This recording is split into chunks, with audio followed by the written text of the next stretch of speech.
Bienvenue sur Loup-Garou France. C'est reparti avec un nouveau témoignage dès à présent. N'oubliez pas de me laisser le petit like. Ça fait super plaisir. C'est pas grand chose, ça prend une demi-seconde, mais ça aide à monter dans le moteur de recherche YouTube. Ça marche comme ça. Voilà. Et bien sûr, si vous n'êtes pas abonné, faut le faire maintenant. Vous vous abonnez, vous cliquez sur la cloche pour recevoir les notifications. C'est gratuit. Voilà. Par contre, ce qui n'est pas gratuit, c'est le livre. Loup-Garou, la vérité. Bah oui. Parce que ça a été quelques mois de travail et c'est plus de 20 ans d'études du phénomène. Voilà, donc vous avez toutes les réponses sur ce qu'est un loup-garou, d'où ils viennent, comment ils fonctionnent, vous avez la totale. Voilà. C'est le livre référence, vous pouvez trouver le lien dans la description et voilà, on va attaquer dans le vif du sujet. Je suis armé de mon téléphone et de mon panaché. Voilà. Et là, au moment où je parle, on est combien? On est le 3 août, mercredi 3 août 2022. Il fait une chaleur d'enfer. C'est parti. Oui, allô? Oui, salut, c'est Morgane de Loup-Garou France. Salut, Morgane. Merci beaucoup d'accepter de témoigner pour Loup-Garou France. Tu m'as contacté par mail, et tu m'as raconté ton histoire. J'aurais bien aimé que tu la racontes à la communauté. Ouais, avec plaisir. Alors, ça s'est passé où? Alors, ça s'est passé dans la zone de Romans-sur-Isère. D'accord. Un petit peu au-dessus de Valence. D'accord. Et c'était quand? C'était en 93. Après avoir vérifié, d'avoir recoupé tout ça, ouais, c'était ça, 93, ouais. D'accord. Alors, qu'est-ce qui s'est passé ce jour-là de 93? Alors, en fait, à l'époque, j'étais apprenti bûcheron, en deuxième année. Mmh. Et donc, mon employeur avait réussi à décrocher une passerelle, à savoir qu'on n'habite pas du tout sur le coin. Nous, on habite à 150 km de là. Et il a décroché une passerelle, donc, à Romans-sur-Isère. Oui. Donc, il fallait tous les lundis se déplacer, on bivouaquait sur place et on repartait le vendredi. Et puis, il y a eu une surcharge de travail, donc il fallait en même temps qu'il continue à livrer son bois, etc. Donc, comme j'étais en deuxième année et que je venais d'avoir 18 ans, il a décidé de me laisser sur place la semaine. D'accord. Pour l'été, en fait. Donc, j'ai bivouaqué sur place. Alors, la situation, c'était, en fait, on se trouvait donc, alors, c'était pas exactement Romans-sur-Isère, c'était aux alentours, mais j'ai essayé de retrouver le lieu, j'ai pas réussi, en fait. Ça a dû tellement changer, je pense que, ouais. Avec le temps, la déforestation, les constructions, etc., que moi, j'ai pas réussi à remettre le doigt dessus. Oui, ça fait 30 ans bientôt. Ça fait 30 ans, c'est ça, ouais.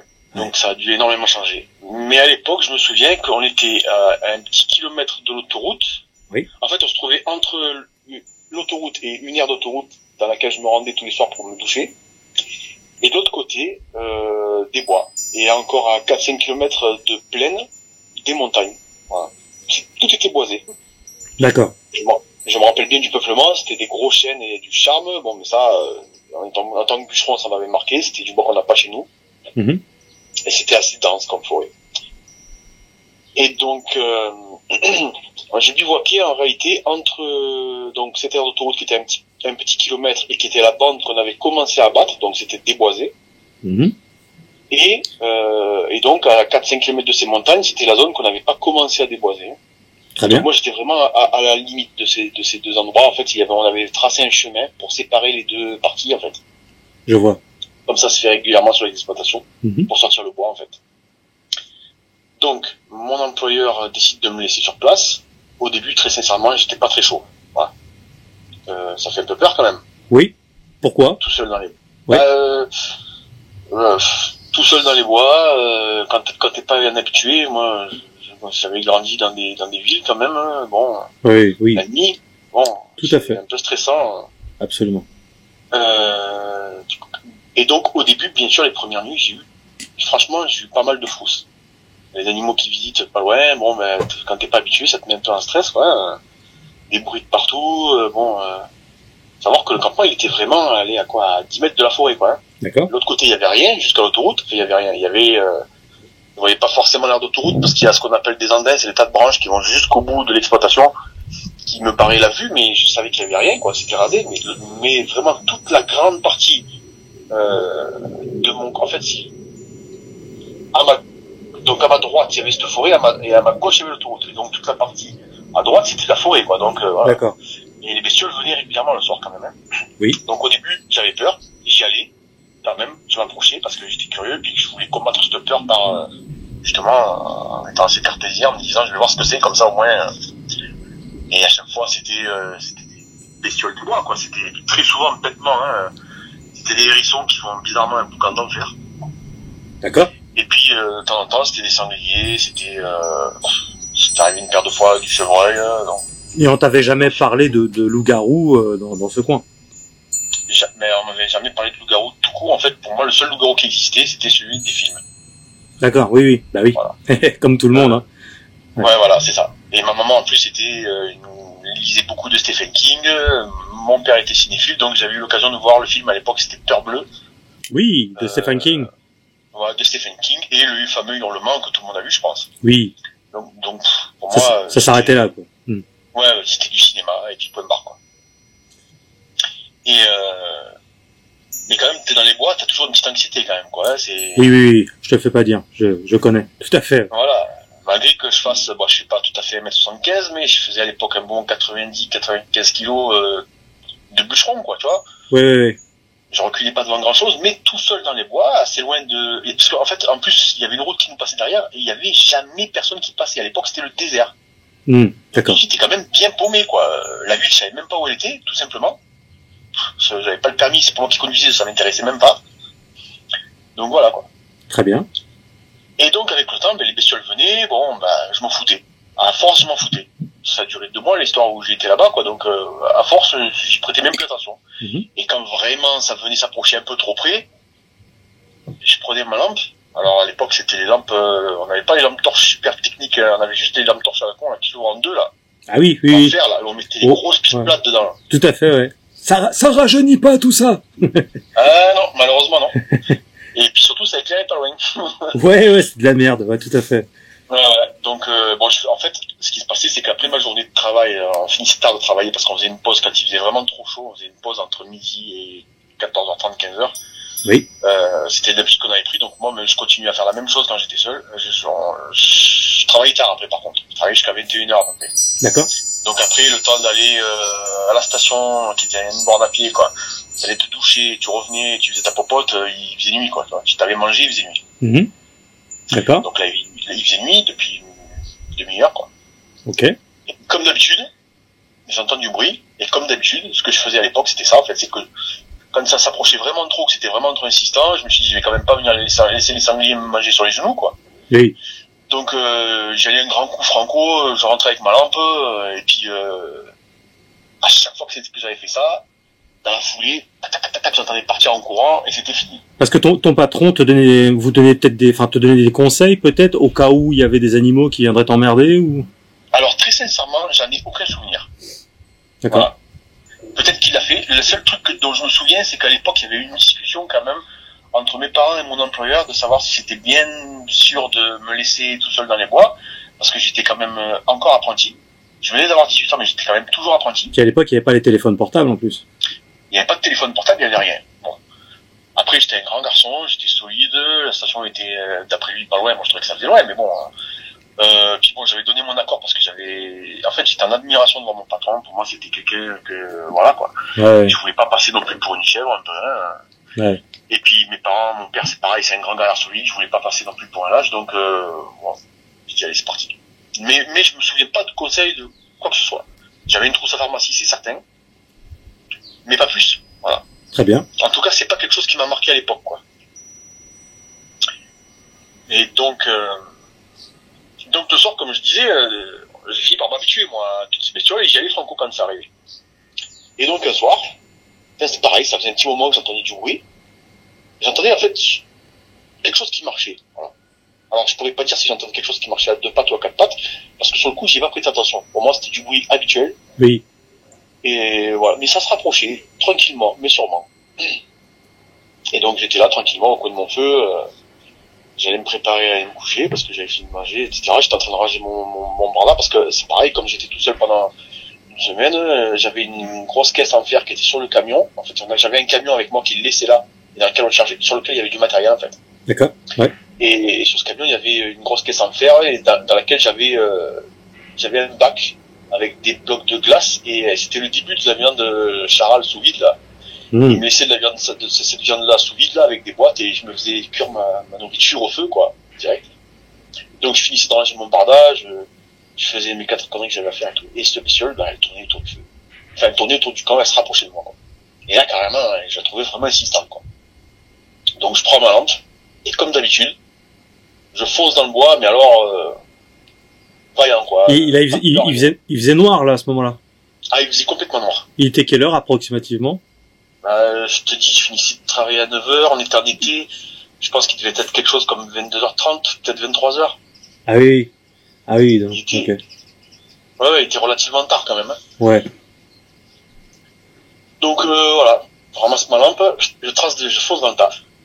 Et puis, je sais pas pourquoi, mais là, il y a un truc qui me met en alerte, c'est qu'il n'y a rien qui s'en va, quoi. Alors je sais, je suis sûr à 200% qu'il y a quelque chose qui est devant moi là. Et habituellement, quand je rentre dans le bois, quelle que soit la bestiole, quand c'était des chevreuils, des sangliers ou n'importe quoi, le truc il se barre. Tu l'entends se sauver. Mm-hmm. Je les avais pas toujours vus, mais je les avais toujours entendus se sauver. Et là, je rentre dans le tas, j'étais à 10 mètres du bois, donc je suis rentré dans le bois, j'ai dû faire 5-6 mètres, et il y a rien qui bouge, quoi. Je fais, merde, bon déjà, j'ai mis un temps d'arrêt, quoi. Et je balaye avec ma lampe. Et pendant ce temps-là, ça bougeait encore? Ça faisait quoi? Ça s'est arrêté net. Ah, ça s'est arrêté net quand t'es arrivé à 5 mètres. En fait, du moment où j'ai commencé à me diriger vers le bois, ça s'est arrêté net. Mais ça, c'était quelque chose que les animaux faisaient tout le temps, en fait. Ouais. Les animaux, je pense que quand ils voient quelqu'un qui se dirige vers eux, ils nous voient, et nous, on les voit pas, en réalité, hein. Tout à fait. Et eux, ils doivent se demander ce qui se passe, quoi. Il fait quoi, le gars, là? Donc, ils doivent être en attente de voir, et puis quand t'arrives trop près, bon, ben là, ils décampent, quoi. Absolument. Et là, bon, il se passe plus rien, mais ça m'a pas choqué, en fait.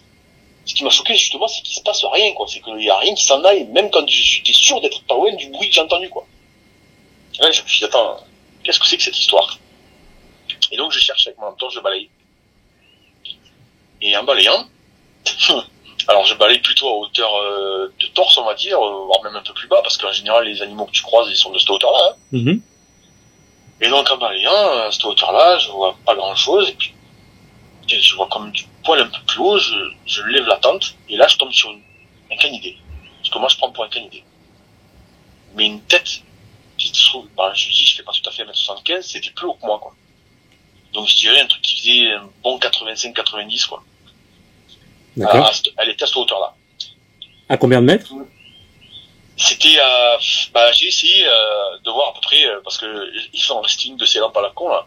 Ça éclaire max 7-8 mètres, quoi. Donc, c'était dans la limite de l'éclairage, quoi. Mm.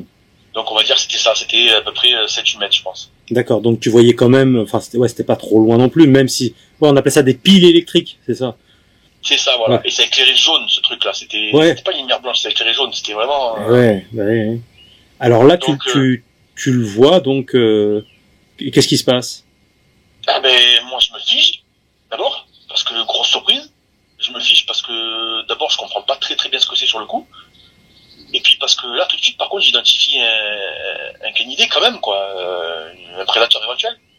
Et puis, parce qu'il est plus haut que moi, le truc. Donc, il te regarde? Il me fixe. Il me fixe, mais zen, le truc.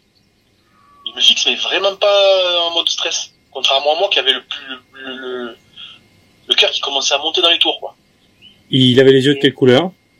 Ils étaient orange clair, très clair, quoi. À la limite du jaune, quoi. C'était pas un sanglier? Ah, c'était pas le fameux sanglier. Wow, voilà. C'était très agile. Très grand. Je vois que tu suis, le gars au français, bien. C'est pas le sanglier. Non. C'est pas un chevreuil? Ah, non plus. Déjà, les chevreuils, c'est beaucoup plus bas. Et puis, là, justement, la première chose que j'ai cherché à voir, j'ai pensé, moi, tout de suite, au chevreuil ou au cerf. Ah, ouais. C'était des bois, des oreilles, etc. Oui. Un ours? Non plus, non. Un lapin? Bon, je les fais tous. Non, j'arrête. Un faisan. Un faisan, ouais, c'est ça. Un faisan avec une tête de canidé, tu sais. Ouais, voilà, ouais. Du coup, non. Voilà, j'en rigole, en fait, mais c'est un rire nerveux parce que je revis la scène, là, en fait. Et le poil, il est hérissé sur tout le corps, quoi. Mm. Donc, en réalité, je vois ce truc qui me fixe. Mais comme je disais, il me fixe, mais vraiment, je sentais que lui, il était hyper serein. Et donc moi, dans ma tête, ce qui se passe, c'est comment est-ce qu'il peut être à cette hauteur? Parce que pour moi, il y avait aucun doute, c'était un chien ou un loup. Ça ne pouvait pas être autre chose. Dans ma tête, il s'est pas passé autre chose que ça. En fait, parce que en dessous de la tête, c'était très épais, c'était des fourrés et tout, donc je voyais pas le corps, en fait, quoi. Je voyais vraiment que la tête à peu près à la base du cou, quoi, on va dire. Ouais, tu voyais bien que c'était canidé. Ah oui, oui. Je voyais bien que c'était canidé. Et d'ailleurs, ça me faisait penser un peu justement soit au husky, par exemple, ou soit au loup, parce que il y avait cette espèce de crinière épaisse, là, qui descendait assez large en dessous du dos. Donc, pour moi, en plus, mais il y avait quelque chose qui faisait que pour moi, dans ma tête, quand même, c'était pas un chien. Parce qu'il y avait quelque chose de différent que j'arrivais pas à identifier. Et avec le recul, je pense que c'était le regard, en fait. Ouais. Et, il y avait un regard vraiment qui était pas le regard d'un chien, en fait, quoi. C'était, je sais pas, limite intelligent, quoi, humain. Je sais pas comment l'expliquer. Oui, perçant, inquiétant, ouais, tout à fait. Quelque chose qui m'analyse, quoi. Tout à fait. Et donc c'était pas un chien, mais bon, j'avais jamais vu de loup à l'époque, en vrai. Maintenant, oui, parce que voilà. Et dans ma tête, je me suis dit, ça doit être un loup. Mais si c'est un loup, c'est bien plus gros que ce que j'imaginais. Et en plus, je me disais, mais comment il se tient comme ça, là? Alors, j'essayais de me souvenir de savoir si là où il était, il y avait un rocher, il y avait une branche basse, il y avait, tu vois, en m'imaginant, moi, qu'il était sur ses deux pattes arrière dressées, tu vois, et appuyé avec les pattes avant. Ouais, oui. Sur un rocher ou sur un bout de bois. Parce qu'en fait, l'endroit où il était, pas trop loin, il y avait un chêne qui était énorme, et nous, en tant qu'apprentis, on s'est dit, ça c'était un truc pour nous, ça, on est des warriors, on va prouver qu'on est des bons, on va tomber cet arbre énorme et tout, et notre patron nous avait dit, hop, hop, hop, on n'y touche pas. Ouais. Mais on avait quand même été érodés plein de fois autour, parce que ça nous est salivé un peu, on avait envie de voir le challenge de se tomber cet arbre gigantesque. Donc on y avait tourné un peu, et j'essayais de me souvenir, mais attends, mais là-bas il n'y a pas de rocher, il n'y a pas de branche, etc. Donc rien, mais le truc, toujours hyper serein. Donc ça a duré, je pense, 30 secondes où on s'est regardé, où j'ai essayé de voir en fait, d'anticiper ce qu'il allait y avoir. Combien de temps t'as dit? Ah, je pense pendant 30 secondes on s'est fixé, quoi. Ah oui, c'est énorme, 30 secondes. Là, t'as le temps de bien regarder, quoi. Eh ben justement, c'est là que j'ai un peu trop regardé, peut-être pour mes capacités en termes de courage, parce que ouais. Et donc j'ai vu des petits détails comme quoi il a cligné des yeux une fois, mais alors tu sais, comme quand le chien il est couché, qui regarde à droite à gauche, puis qui cligne des yeux limite en somnolent, quoi. Ouais, d'accord. Alors pas folie du tout. Il a capté un bruit. Alors lui, il était avec son oreille droite, puisqu'il a son oreille droite qui s'est orientée vers le bruit. Moi, je l'ai pas entendu le bruit. Hein. J'entendais plus rien, en fait. Et lui, son oreille droite s'est orientée, mais par contre, son oreille gauche était toujours orientée vers moi. Ça, c'est un truc, ça m'a fait encore plus penser à un chien ou un loup, quoi. Bah ouais. Il bougeait pas. Et là, j'ai dit, putain, mais il faudrait comprendre quand même sur quoi il est. Et donc, je descends doucement avec la lampe. Et là, donc, sur son côté droit, alors, il était à peu près à 80 cm d'un arbre aussi, hein. Il y avait des arbres partout, hein. Il y a des gros chênes. D'accord. Sur son côté droit, je suis ce que je crois être la crinière. Et puis, je vois quelque chose que j'ai du mal à identifier, en fait. Et j'ai compris ce que c'était quand, un petit peu plus bas, j'ai vu un coude et un avant-bras. Donc là, par contre, et en fait, c'était comme si toi, tu te tenais appuyé à un arbre, là, que t'étais, Tu voyais, ouais, c'était un bras, c'était pas des pattes. Un bras, et je voyais, alors le reste de la main était dissimulé derrière l'arbre, mais je voyais quand même le pouce et l'index. Ouais. Posés à plat sur un peu plus haut que sa tête, en fait. Et là, à ce moment-là, tu t'étais rapproché un petit peu? Ouais, j'ai été rapproché de 2-3 pas, parce que je me suis dit peut-être qu'il va finir par se barrer ou quoi. Ouais. Non, il bougeait pas. Et là, le comportement de l'animal, en fait, ne m'a jamais fait peur. J'étais sur mes gardes en me disant si c'était un prédateur, donc il peut y avoir un risque et tout. Mais là, par contre, ça, mon cerveau, il a pas été capable de l'encaisser, quoi. Là, j'ai une vague de terreur qui m'est montée, je me suis senti blêmir, quoi. Tu sais, cette vague de frissons sur le visage, là. Tout à fait. Les poils dans mon cou se hérissaient, là, j'ai plus rien compris dans ma tête. Il s'est passé un truc, mon corps, quoi, il m'a dit stop, c'est trop, là, il faut que tu te barres, il y a un problème. Il faut bien comprendre qu'à l'époque, donc, là, par contre, tout de suite, là, par contre, j'ai pensé loup-garou, moi, hein, parce que j'ai vu un bras, je dis là, il y a un truc, là. D'accord. Et il faut bien comprendre qu'à l'époque, pour moi, le seul loup-garou qui existait, c'était le fameux loup-garou mystique, quoi. Oui. Vous voyez dans les films. Ouais. Le loup-garou qui est là pour tuer du monde, pour faire du mal aux gens et tout. Ouais. Complètement tapé les moyens. Mais complètement, je veux dire, j'ai pas honte de le dire. Hein.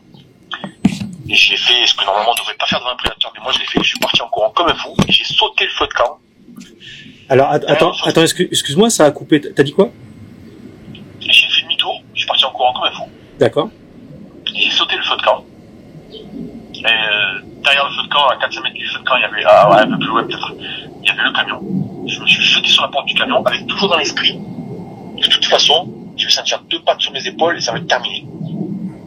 Et je me suis jeté dans le camion, je l'ai verrouillé le camion, et j'avais tellement peur, pour te donner une idée de la situation, que j'ai passé le reste de la nuit en position fœtus sur la banquette du camion, et la tête contre le dossier, parce que je ne voulais même pas voir ce qu'il y avait dehors, en fait. Alors, attends, qu'on comprenne bien. Qu'est-ce qui fait que tu t'es mis à courir soudainement? C'est ce bras. J'ai compris que c'était pas un chien, j'ai compris que c'était humanoïde qui avait, que la hauteur, c'était pas que c'était quelque chose qui était appuyé sur un caillou ou quoi, que c'était quelque chose qui était debout devant moi en fait, quoi. Et avant qu'on avance, tu peux me faire la description la plus fidèle, la couleur, la taille des oreilles, est-ce que tu as vu les crocs, etc. Alors, j'ai pas vu les crocs, okay. Du tout, parce qu'il avait la tête légèrement inclinée vers le bas et il a jamais montré de signe d'hostilité, à aucun moment. D'accord. Donc non, j'ai pas vu de crocs. Je voyais par contre que quand il respirait, il y avait un peu de, malgré qu'on soit en été, on était quand même dans un sous-bois, il y avait un peu de, comme de la vapeur quoi, qui sortait de son, oui, de ses naseaux quoi. Oui. J'ai bien vu ses oreilles qui étaient des oreilles comme des oreilles un peu de, je sais pas moi, de berger allemand, mais peut-être un petit peu plus petites parce que je pense dissimulées par cette grosse crinière, grosse oiseau qu'il avait, cette espèce de crinière là. Mais qui avait dessus, il y avait un poil très ras dessus. Ah, il était plutôt poil ras celui-ci. Enfin, les oreilles. Les oreilles. Ah oui, d'accord. Ouais, ok. Voilà, lui il avait une crinière. Ok. Et encore que, il avait du poil, mais encore que j'ai suivi et j'ai trouvé que le poil à partir du coude, il se parsemait beaucoup en fait. L'avant-bras, il y avait quasiment plus, enfin, comme je sais pas, comme il avait une espèce de lèpre, tu sais, qui perdait ses poils un peu, je sais pas comment le dire. Oui, bah, il était en mue, hein, c'est possible. Oui. Ouais, voilà, un peu comme si il y avait des endroits où on voyait dessous. Oui. Et le pelage était noir, brun foncé, quoi. Ça c'est. Noir, brun foncé. D'accord. Ouais. Et donc, oui. Et tu arrives à identifier approximativement. Enfin, je sais que ça date de longtemps et que voilà, mais la taille de la tête. Moi, j'ai dit tout de suite plus grosse que la mienne. Voilà. Plus grosse que celle d'un chien ou d'un loup, il n'y a pas photo. Mais bien plus grosse que la mienne. C'est ce qui m'a choqué en premier. La fois m'a choqué. La tête était énorme. Voilà. Plus grosse qu'un chien, qu'un berger allemand ou qu'un loup. Ah oui, largement plus grosse qu'un berger allemand. Ouais. Je dirais au moins 1,5 fois, quoi. Et là, t'as vu directement qu'en fait c'était, enfin, tu t'es bien rendu compte que ça ressemblait plus à un gros loup qu'à un chien, quoi. Ouais. À ce moment-là, et puis surtout, comme je te dis, l'avant-bras, quoi. J'ai vu cet avant-bras, j'ai dû balayer une fois ou deux, retourner vers sa tête, retourner vers l'avant-bras, pour me dire c'est pas possible, c'est une illusion d'optique, c'est pas lui à lui, c'est autre chose, quoi. La peur t'envahit, tu te mets à courir d'un seul coup, donc. Ah là, la peur m'envahit, je pense que j'ai dû rester figé 2 ou 3 secondes, mais vraiment, parce que c'est même pas de la peur à ce niveau-là, c'était une terreur, quoi. Mais vraiment une terreur. Dans ma tête, je me suis dit, c'est pas possible qu'il y ait une bestiole comme ça. Et là, je me suis retourné, je suis parti en courant, et j'ai sauté par-dessus le feu, et je suis rentré dans mon camion, en étant persuadé que j'y arriverais pas, très sincèrement. Ouais. Bon, après, toujours un peu bercé aussi par cette histoire du fameux loup-garou mythique qu'on voit à la télévision, oui. Parce qu'il y a ça quand même. Tout à fait. Moi, dans mon esprit, faut pas oublier qu'il existait que ça, quoi, comme loup-garou. Mais c'est en plus c'est normal. Puis même je le vois dans ce que je fais, les gens ont toujours des repères liés à ça. Alors ils s'imaginent que toujours des trucs soit surnaturels, soit voire même pour certains qui partent dans des délires interdimensionnels ou autres. Ça formate les esprits et c'est effectivement et ça les empêche de voir clair et de savoir que c'est vraiment juste un animal et qui n'est pas vraiment hostile. Sauf exceptionnellement, mais ils sont comme les loups, ils n'attaquent pas les hommes. Ouais. Ah oui, non, mais ça, il y a une chose qui est certaine, c'est que la terreur que moi j'avais, le stress que moi j'avais, lui, il a jamais eu. Hein. Ouais. Parce que tout le moment où on s'est regardé, mais c'était limite, je pense qu'il attendait de voir ce que moi j'allais faire en réalité.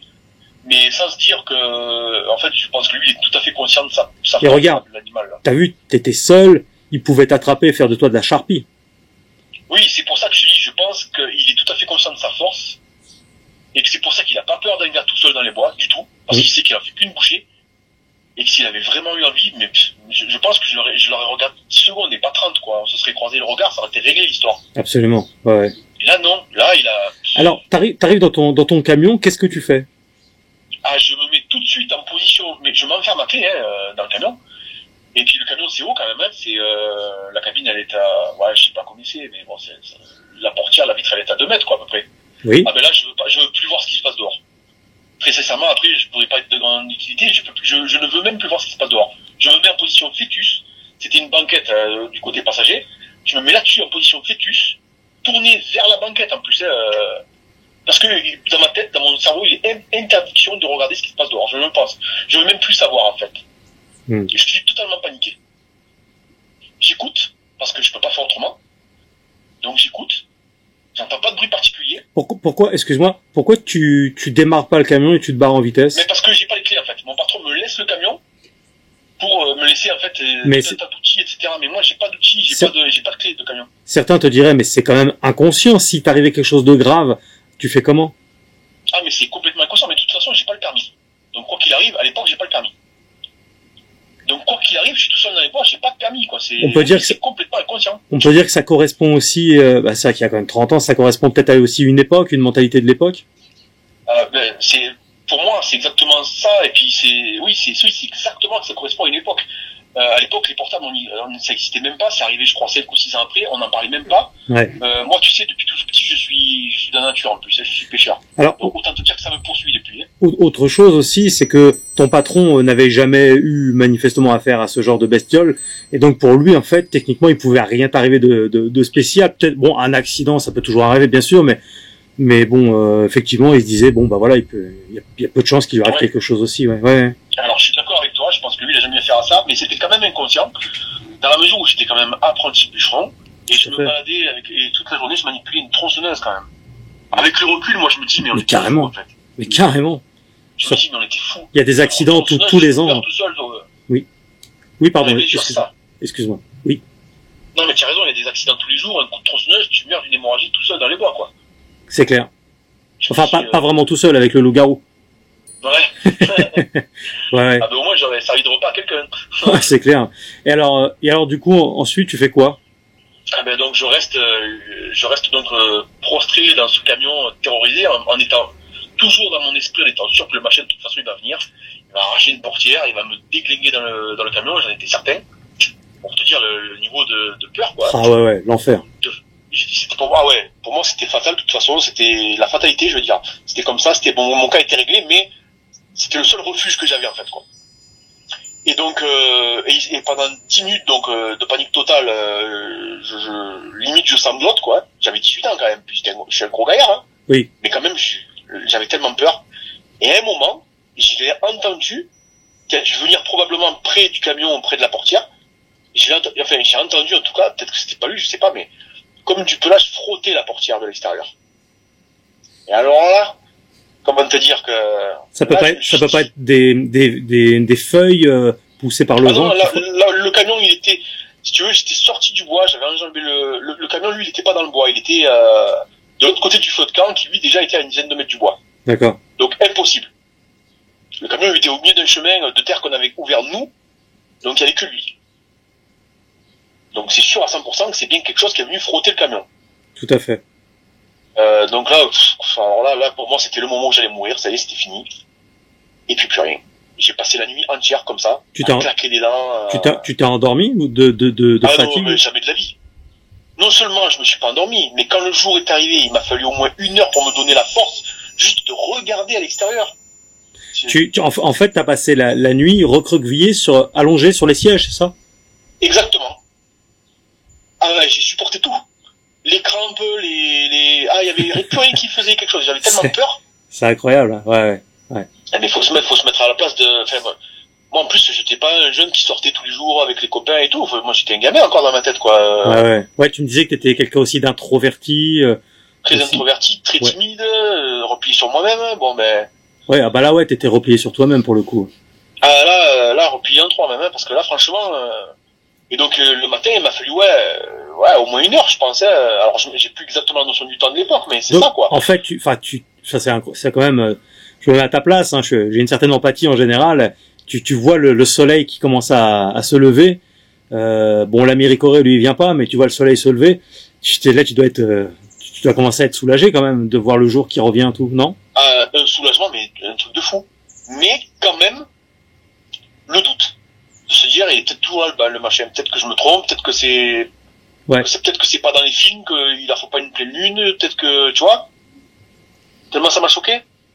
Du coup, j'avais même peur de regarder à l'extérieur, parce que je me suis dit, dans ma tête, mais...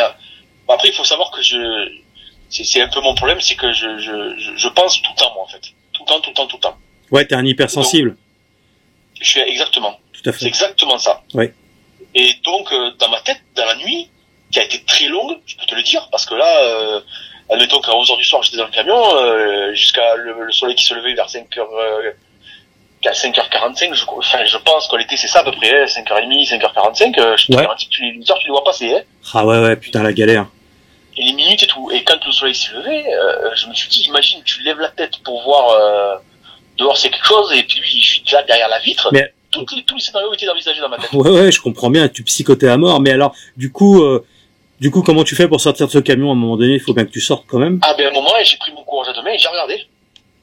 Voilà. Et j'ai encore passé peut-être 1 heure à regarder par toutes les vitres du camion, de voir s'il y avait rien du tout, les rétros pour voir sur l'arrière s'il y avait rien. Après, je me suis même posé la question de savoir s'il n'était pas sur le toit que je l'ai pas entendu monter. Enfin, truc de fou, ouais. Alors, je pense que peut-être que les gens qui vont entendre ça, ils vont se dire, ah, c'est bon, c'est un cagueux le mec, hein, mais...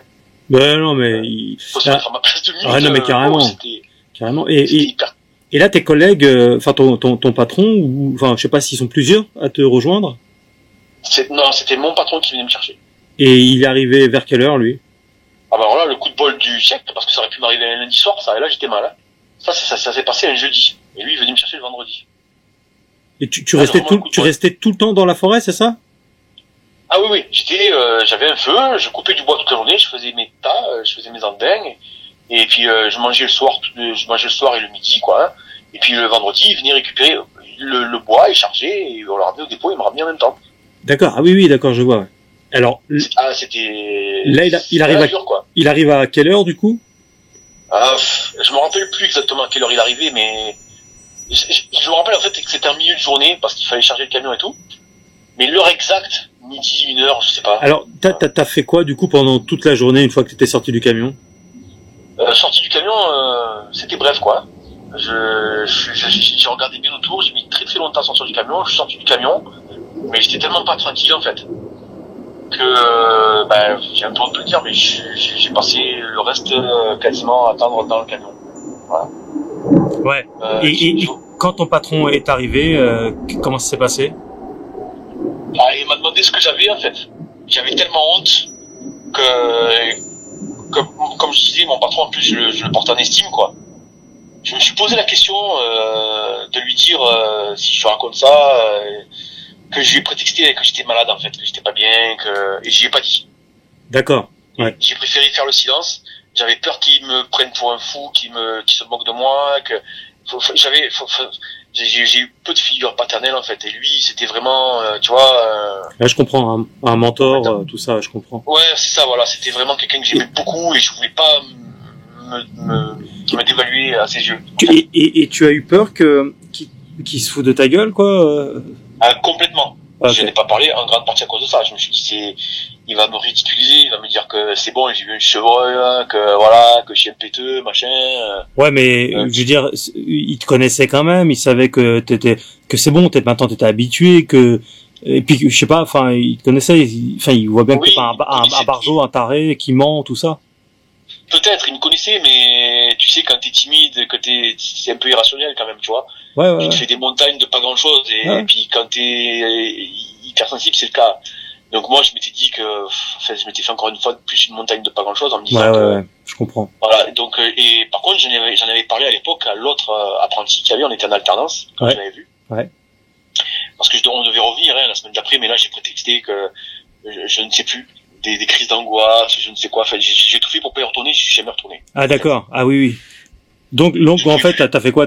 Entre guillemets, t'as démissionné, Non, j'ai pas démissionné. En fait, il m'a me laisser au dépôt. Mais j'étais plus sur le chantier en question. Le dépôt qui est à 150 km, là je faisais, on coupait du bois pour livrer des clients, ou des clients qui venaient chercher des stères de bois pour se chauffer. À l'époque, ça se faisait encore beaucoup.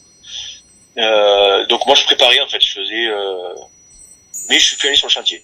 sur ce chantier, j'y suis plus allé, j'ai plus mis les pieds. Donc, et ça tombait bien alors pour le coup du coup. Ah ben, non mais c'était volontaire. En fait, je devais y retourner. Ah d'accord, voilà, ouais, c'était volontaire alors, ok. Ah oui, je devais y retourner, Mais mais j'ai prétexté tout ce que je pouvais pour plus y retourner. Ah ouais. Il a pas très bien pris, mais ah oui. Faire avec. Est-ce que tu es retourné quelques semaines, quelques mois après ou... Jamais. Jamais j'ai mis les pieds. D'accord. Jamais j'ai remis les pieds. Si c'était aujourd'hui, tu voudrais y retourner? Tu pourrais? Ouais, je pense que, et pour être tout à fait honnête avec toi, je suis pêcheur passionné. Okay. Je passe ma vie au bord de l'eau. Et j'ai dans des endroits où des fois, bon, ben, dans le Jura, par exemple, où on a pêché sur la rivière 1, la haute rivière 1. Et là, c'est très sauvage. Ça rappelle un peu le Canada. C'est des bois, des très grands arbres, et où là, sans m'en rendre compte, je me suis aventuré à descendre la rivière, et puis je me suis retrouvé tout seul au milieu de nulle part, au milieu de la forêt, en suivant la rivière. Et j'ai toujours eu cette petite anxiété, mais avec le temps, à partir de là, j'ai toujours eu très peur. Mais avec le temps, c'était atténué, j'avais plus trop peur. Bah oui. Mais là, tu vois, d'avoir revu tes témoignages et tout, ça m'a rappelé tout ça, tu vois, je me le suis revécu et tout. Et là, à nouveau, tu vois, j'y étais encore hier, à nouveau, à 20h30, j'ai pris les bagages et je rentrais, quoi. Alors que l'année dernière encore, tu me laissais au bord de l'eau jusqu'à 10h30, jusqu'à ce qu'il fasse nuit, j'y étais, et puis sans souci, quoi. Tu en as parlé à une personne de cette apparition? J'en ai parlé à l'apprenti qui était en alternance avec moi à l'époque, qui est arrivé la semaine d'après, qui est revenu la semaine d'après. Alors lui, il m'a tellement ridiculisé, il s'est tellement moqué de moi, qu'à partir de là, je dis, j'en parlerai plus jamais. Et en fait, là, maintenant, j'en ai parlé à ma fille, parce qu'il faut comprendre aussi que cette histoire-là, que j'ai vécue, elle a fait que j'avais quand même une fascination après, tu vois, pour ces choses-là. Bien sûr. Pour le loup-garou en particulier. Et je pense que je l'ai transmise un petit peu à ma fille, à force de voir que je regardais beaucoup de films, en fait. Et que j'essayais parfois, alors je connaissais pas du tout ta chaîne, ou je savais même pas, en fait, qu'il y avait des chaînes dédiées, hein, mais j'essayais de regarder parfois, tu vois, il y en a qu'une seule, c'est Loup-garou France. Voilà. Ouais, en France, je parle, hein. À l'étranger, il y en a Dogman Encounter ou des trucs comme ça. Ouais. Du coup, voilà, ma fille, elle a grandi un peu avec ça, et donc, du coup, bon, elle a 21 ans, ma fille, aujourd'hui, j'ai eu un petit peu transmis, donc j'en ai parlé à ma fille, à ma femme, parce que je sais que ma fille ne me jugera jamais, ma femme non plus. Elle me connaît, elle sait que quand je raconte quelque chose, c'est quelque chose qui est arrivé. Tout à fait. Et de toute façon, ma femme, quand j'ai commencé à raconter, à ma réaction physique, je parle, hein, épidermique, tu vois, la chair de poule, les poils dans le cou hérissés et tout, voilà, elle a tout de suite compris, quoi, que c'était quelque chose qui m'avait marqué et qui me marque encore aujourd'hui. J'ai 46 ans, j'ai vécu beaucoup de choses maintenant, parce que je passe énormément de temps au bord de l'eau, dans les bois aussi. Mm-hmm. Mais ça, c'était quelque chose, toujours, tu vois, avec cette anxiété. Est-ce que tu as appris des choses avec Loup-garou France, justement, sur le comportement des loups, garous et leur provenance, etc.? Alors, pour l'instant, ça fait pas très longtemps que je suis ta chaîne. Donc, j'ai la provenance, apparemment, d'après ta théorie, qui me semble pas mauvaise, c'est une bête qui est là depuis toujours, en réalité, quoi. Préhistorique, oui, absolument. Oui, je l'étaye notamment dans mon livre, Loup-garou, la vérité. Ouais. Tout à fait, oui. Ah oui, c'est d'une évidence absolue, hein. Ça peut pas être autre chose, hein. Oui. Mais, oui, oui, non, mais moi, je suis, du coup, là, tu vois, qui ai toujours cherché des explications à me dire, parce que moi, je me suis toujours dit comme toi que c'est pas possible qu'il y ait un mec qui ait les os qui s'allongent, des dents qui poussent et tout, c'est oui. aberrant, quoi. Ou qui viennent de mondes parallèles, ou d'une autre planète, oui, ou d'un truc comme ça, tu sais, enfin bon. Non, mais voilà. Donc, moi, j'ai toujours cherché à comprendre ce que j'avais pu voir, en me disant, tu sais, tu rationalises avec le temps, tu te dis, bon, j'ai peut-être eu une hallucination, tu vois, et puis les témoignages m'ont conforté dans plusieurs choses. D'abord, c'était le fait que cette bête-là, elle est pas agressive, en fait, quoi. Elle est curieuse, ça c'est sûr, parce qu'un animal qui n'aurait pas été curieux serait pas resté comme il est resté lui. Et puis elle connaît sa force, et ça doit avoir une sacrée force. Ça c'est certain aussi. Oui. Parce qu'elle jamais elle a eu peur de moi. Et pourtant, comme je te dis, je suis un beau gaillard quand même. Elle aurait pu se poser des questions, même pas. Donc ça m'a conforté. Et puis surtout, la description, quoi, c'est ce que moi j'ai vu. Alors, et puis les gens que j'entends, bon, mais je vois que je le sens quand tu l'entends, qui raconte, qui le revivent comme moi je suis en train de le revivre quand je le raconte. Tout à fait.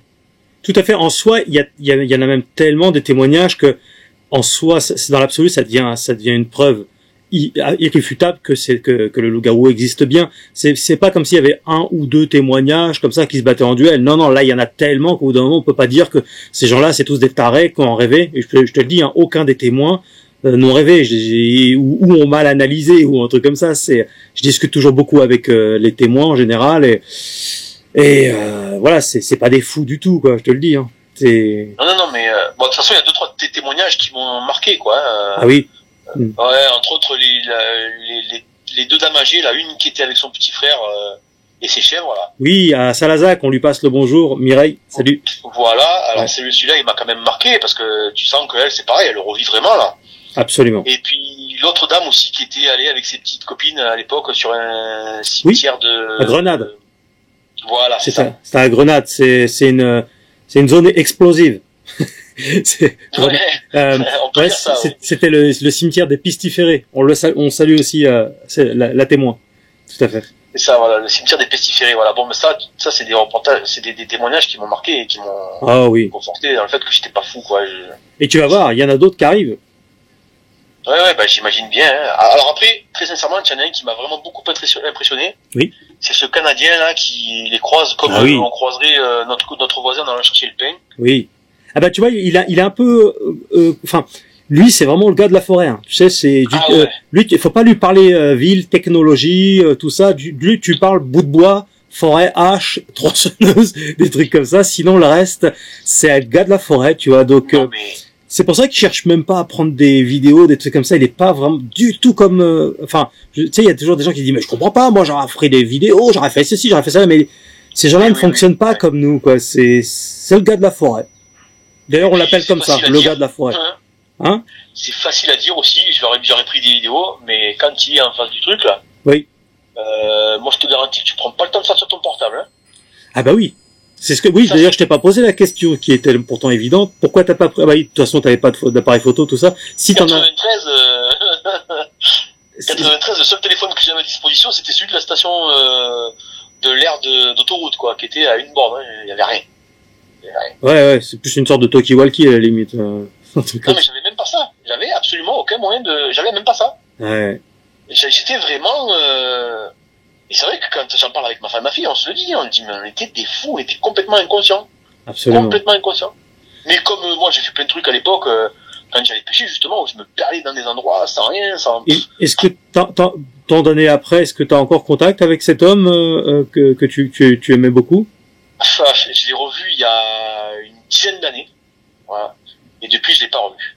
Et est-ce que tu as mené de ton côté une petite enquête au niveau de cette zone pour savoir s'il y avait des apparitions de loups peut-être un peu plus gros que les autres, tu sais, sans dire le mot loup-garou, bien sûr. Très sincèrement, pas du tout. Tu veux pas essayer? On dirait qu'inconsciemment, j'ai esquivé cette zone. T'habites encore à côté de cet endroit? J'habite à 150 bornes, quoi. 150 bornes, ah oui, quand même. Ouais, d'accord. Comme à l'époque, en fait, j'ai pas déménagé de l'endroit où je vivais à l'époque. D'accord. C'est vrai que ça aurait été intéressant de demander aux gens, encore une fois, sans utiliser le terme loup-garou, puisque les gens sont ignorants de ces choses, mais disant, voilà, est-ce que vous avez vu un loup, ou est-ce que vous avez entendu parler de loups plus gros que d'autres, ou quelque chose comme ça? Oui. Moi, personnellement, je sais que j'ai toujours cette peur, parce qu'il y a pas très très longtemps, on m'a proposé justement d'aller pêcher des truites records sur l'Isère. D'accord. Dans la zone. Pas loin de là où on se trouvait, parce qu'on était à côté de Romans sur l'Isère. Ouais. Et j'ai pas dit pourquoi ni rien, mais j'ai trouvé une excuse pour pas y aller. Ah oui, t'es encore traumatisé quand même, hein. Non, mais clairement, bien sûr, faut se rendre compte j'ai pas passé 5 minutes, là. Moi, j'ai passé une nuit entière à claquer les dents, Ouais, c'est clair. Terrorisé dans un camion, et à me poser des questions pendant des mois et des mois, à plus dormir la nuit, à vérifier que j'avais bien fermé tous les volets, tous les soirs et tout. J'ai dit, non, mais j'ai vraiment passé, alors, quelques mois de... l'un des plus gros problèmes aussi, par la suite, c'est de pas pouvoir en parler à qui que ce soit. Ça a été un poids. Et je t'avouerai que de pouvoir en parler, là, maintenant, d'abord, rien que d'avoir pu en parler à ma femme et à ma fille, ça a été un soulagement. Vraiment. Je me dis, au moins, je peux le partager, ça. Sans me passer pour un fou, et là, de pouvoir en parler maintenant, avec toi, tu vois, parce que ta chaîne m'a conforté dans le fait que j'étais pas le seul, quoi. Ouais. Eh ben, ça fait du bien. Tu te sens moins, tu te sens un peu plus intégré, je vais pas dire une communauté, peut-être, mais quand même, des gens qui... Oui, ouvert d'esprit et qui connaissent la vérité, quoi, à ce sujet-là. Et Ouais. qui ont vécu des choses aussi, quoi. Oui, Il y a oui. de mieux pour ressentir ce que j'ai pu ressentir que de l'avoir vécu soi-même, quoi. Beaucoup de témoins me disent que ça leur fait non seulement, ça leur fait du bien pour deux raisons. Déjà parce qu'ils se sentent écoutés, on se fout pas de leur gueule, première chose. Et puis ça leur permet d'avoir parfois des réponses à leurs questions sur ce qu'ils ont vu, tout ça. Et ça, c'est vrai que ça fait un bien fou d'être écouté, d'être entendu, tout ça, c'est clair. Donc ouais. C'est exactement ça. Alors après, moi, la seule vraie question qui m'est toujours restée, c'est qu'est-ce qu'il venait faire là, en fait? Ah, peut-être qu'il y avait un feu, qu'il y avait... Peut-être ça doit être, à mon avis, la bouffe qui l'a attiré dans le coin. Il a regardé ce que tu faisais. Si tu te barrais pas, peut-être pour piocher dans les restes, ça peut être généralement quand il s'approche de l'homme, c'est parce qu'il peut y avoir potentiellement de la bouffe sur les gens, hein, dans les sacs, où ils ont un odorat extrêmement développé. Hein. Donc je pense que ça doit être basé surtout sur tout ce qui est alimentation. Hein. Faut bien qu'ils survivent. Ouais, alors c'est vrai que nous, la bouffe était enfermée dans une grosse caisse en ferraille, là, donc, et en plus dans des bacs, et en plus c'était de la viande sous vide. Tu vois, donc, oui, mais quand tu la sors, automatiquement ça génère des odeurs. Voilà, mais ce que je veux dire, c'est que quand on a plié avec mon patron, quand il est venu me chercher, je regardais moi quand même, tu vois, s'il y avait eu quelque chose de touché sur le campement, justement. Ouais. Et il y avait rien eu de touché. Rien. Et t'as vu des traces par terre? T'as pas fait attention? J'ai essayé, mais le problème c'est que c'était une zone où on abattait, donc le sol était couvert de feuilles en réalité. Ouais, d'accord. Et donc c'était relever des traces là. Ouais. J'ai même. Il y avait de la bouffe en dehors de ton coffre quand toi tu t'as été caché dans le camion? Non, d'accord, ok. Non, parce que justement moi j'avais fini là en fait. Okay. J'avais fini de nettoyer mes gamelles, tout ça et de tout ranger quoi. J'étais reparti m'asseoir auprès du feu pour donc en fait 5 minutes quoi on va dire. Donc en fait il y avait eu donc déjà un paquet d'odeurs à travers de ce que tu bouffais automatiquement alors. Ah ça faisait pas longtemps que j'avais fini de manger par contre. Ouais. J'avais fini de manger, j'avais eu le temps de nettoyer mes gamelles, de les ranger. Ça faisait quoi? Ça faisait une demi-heure que j'avais fini de manger et j'avais sorti un morceau de viande que j'avais cuit au feu sur une poêle. Là donc oui il y avait eu des odeurs une demi-heure avant. Il y avait eu des odeurs quoi. Ouais c'est très symptomatique des loups-garous qui s'approchent de l'humain. C'est pas systématique mais c'est régulier où les personnes ont de la bouffe sur eux ou alors ils sont avec un chien ou des chiens ou alors il peut y avoir un chat à proximité ou tu vois parce qu'ils ça leur arrive d'en bouffer aussi et oui. Donc c'est souvent lié à la nourriture. Ouais ça explique probablement ce qu'ils faisaient là. Par contre tu vois si t'étais armé généralement ils restent pas face aux armes parce qu'ils connaissent très bien l'odeur de la poudre qui a une forte odeur. D'accord. Alors c'est vrai que là ça aurait été quand même vachement bien que tu sois armé dans un moment comme ça quoi. C'est vrai que c'est complètement dingue de te laisser dans J'avais mes tronçonneuses. Ah la tronçonneuse ouais. Ouais, ça me rappelle des souvenirs ça. Ouais. Mais ça s'arrête là quoi, j'avais rien d'autre. Non mais bon c'est alors ça me fascine toujours mais bon c'est quand même pas une expérience que je revivrai volontiers quoi. Ouais si tu cours pas après une nouvelle rencontre. J'ai vraiment une envie de comprendre, de voir, j'aimerais beaucoup voir des photos ou des vidéos qu'on arrive en fait à le capturer un peu à l'instar du calamar géant ou autre quoi. Oui. À le capturer mais parce que ça assouvirait une vraie curiosité que j'ai et une fascination aussi. Ouais. Mais bon le recroiser de vis-à-vis comme ça, moi ce que j'ai vu c'était vraiment puissant quoi. Le bras, la tête, c'était clair que c'était un animal dangereux quand même quoi. Ah oui, je suis pas inconscient non plus. Hein. Oui, ça reste un animal sauvage. C'est pour ça qu'il est très, très, très difficile d'avoir des images. Mais avec Loup-garou France, on y travaille. On a déjà pas mal de pistes, d'éléments. On a aussi une vidéo de loup-garou qu'on voit courir, une masse noire en bipède qui court. Donc on le voit quand même assez bien. On a des grognements, on a des traces, on a pas mal de choses quand même, quoi. Donc, disons que plus tu cumules à ça tous les témoignages. Enfin, je veux dire là, au bout d'un moment. Faut être lucide quoi, on voit bien que cette bête existe. Alors après oui, il y a pas le tampon de la science, mais a-t-on besoin du tampon de la science pour savoir qu'une chose existe? Pas forcément. Bah, je pense pas. Je pense que comme tu dis, une fois qu'il y a des témoignages tous les jours, c'est une preuve en soi déjà. Oui. Et puis il y a aussi des choses qui sont marquantes, comme la grotte que vous avez visitée, vous avez retrouvé des ossements. Ça c'est. Ah oui, mais plus fort que les ossements, c'est les grognements. Surtout, c'est moi ce qui m'a marqué, c'est pas. Je sais que beaucoup de gens sont focalisés sur les ossements. Là, c'était dans le reportage dans le Jura, les ossements anciens et récents. Mais moi, ce qui m'a le plus marqué, c'est les grognements auxquels on a eu affaire, parce que on les a bien entendus, et je peux te dire que là, tu sens une forme d'hostilité. Et oui, et imagine-toi la même chose seul. c'est ça. Ouais, tout à fait. Tout à fait. Choquant. Je comprends très bien. Ouais. Mais c'est vrai que c'est passionnant et puis ça me soulage moi et je suis content d'avoir enfin pu vider mon sac quoi. C'est une histoire extraordinaire que tu nous partages là et je te remercie beaucoup, la communauté aussi. Loup-garou France te remercie beaucoup, ils sont tous je pense que voilà, quand ils vont t'écouter, ils vont être aux anges, même si c'était difficile pour toi, mais en tout cas tu fais des heureux, enfin des passionnés encore des gens encore plus heureux maintenant. Ah ben écoute, merci à toi de m'avoir écouté et à la communauté. Hein. C'est normal. Merci beaucoup à toi d'avoir eu le courage de témoigner comme ça. Et puis tu n'hésites pas si si t'as besoin d'infos ou je sais pas si tu recroisé un loup-garou ou t'as quelque chose à me dire par rapport à tout ça, t'hésites pas. Hein. On sait jamais. Avec plaisir. Il y a des personnes qui en ont croisé plusieurs fois dans leur vie, hein. Donc il y en a qui en croisent jamais. T'as des gens comme tu vois qui bûcheronnent toute leur vie, qui ne voient jamais rien. Et toi, il suffit de quelques temps comme ça et boum, t'en croises un. Il y a pas de règle. Oui, alors, après, est-ce que c'est une chance ou pas? Je sais pas, mais ça arrive. Moi, je prends ça comme une grâce, mais c'est une grâce. Ouais, on peut le voir comme ça. Qui fait quand même des dégâts psychologiques. C'est assez clair, hein, c'est sûr. Alors, à savoir si est-ce qu'aujourd'hui, avec ta chaîne qui existe et tout, est-ce que ça me terroriserait autant? Je pense pas, en fait. Hein. C'est vraiment le manque d'informations derrière qui fait que t'as eu peur à ce point-là. Mais oui, parce que tu savais pas ce que t'avais vu. Maintenant que t'as commencé à avoir des réponses et tu vois bien, quoi. Il y a très peu d'attaques de loups-garous. C'est des loups, hein, à la base, hein. Donc, c'est des loups hominidés. Donc, ils choisissent toujours la facilité. C'est pour ça qu'ils s'attaquent au même bétail quasiment que les loups, quoi. C'est la même chose par rapport à ça. Bien.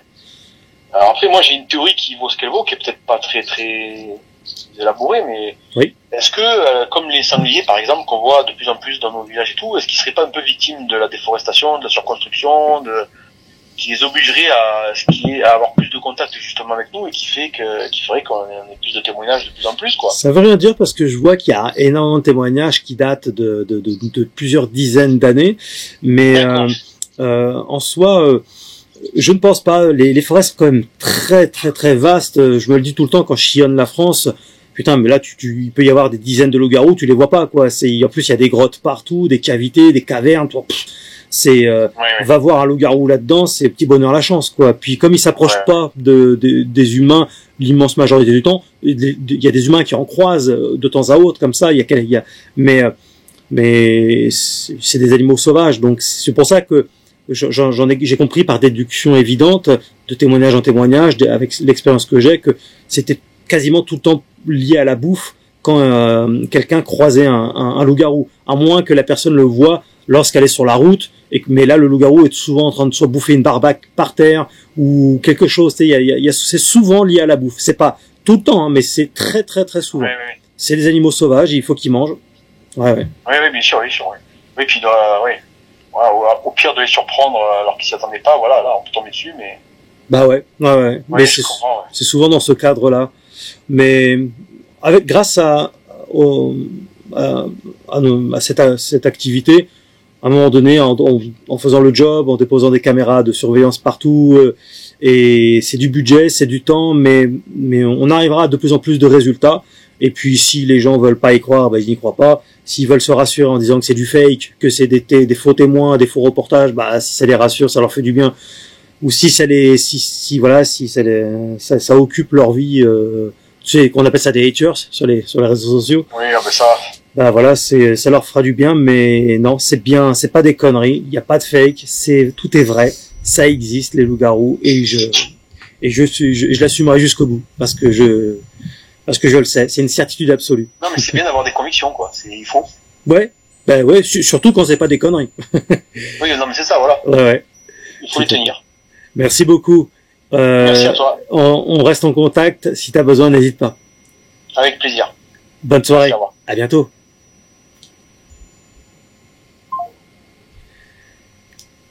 Et voilà. Donc, personnage très sympathique et qui a un témoignage, encore une fois, très crédible. Sauf pour les nihilistes à toute épreuve. il a rêvé, c'était une buse.